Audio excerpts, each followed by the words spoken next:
Lyrics hark back to the era of naval conquest in which they were written.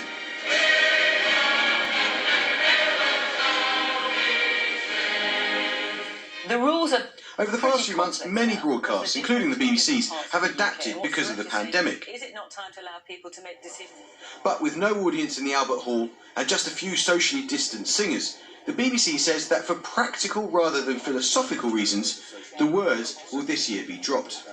Was there a discussion at the BBC about dropping those songs because of their association with Britain's imperial past? They come to the right conclusion, which is actually... So there was a discussion. There was a discussion about it. The whole thing has been discussed by David and his colleagues. Of course it has. But look, the point is they've come to the right conclusion, which is it's very, very hard in an Albert Hall that takes over 5,000 people to have the atmosphere of the last night of the proms and to have things where a whole audience normally sing along. It's quite hard creatively, artistically, to make that work. And I think they've come to the right conclusion, which is actually to include it instrumentally, and who knows what will happen next year rather, I suspect it'll be back.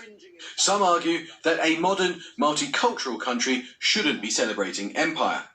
I went to the proms when I was a child in the 1970s, and I was surprised to hear that song sung. So the fact that the conversation's happening now, many people would say it was long overdue. Back from holidays, the Prime Minister says this is nonsense.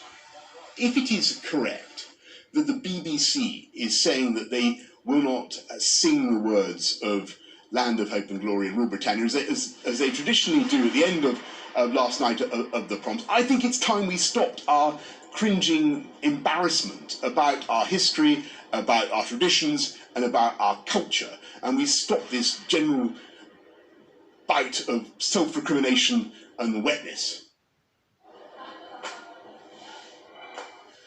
A story in the Sunday papers lights up on social media and then spills out onto other front pages.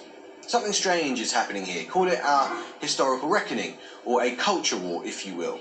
There are those who argue that it's a fuss intended to distract us from other, bigger problems. Either way, such controversies offer everyone, whatever their politics, a chance to display their own moral certainty on the issue of the day. This evening, the BBC has confirmed that the lyrics to these two songs will be sung at the last night of the proms next year. Amol Rajan, BBC News. Africa has been declared free from naturally occurring polio, a disease that used to leave tens of thousands of children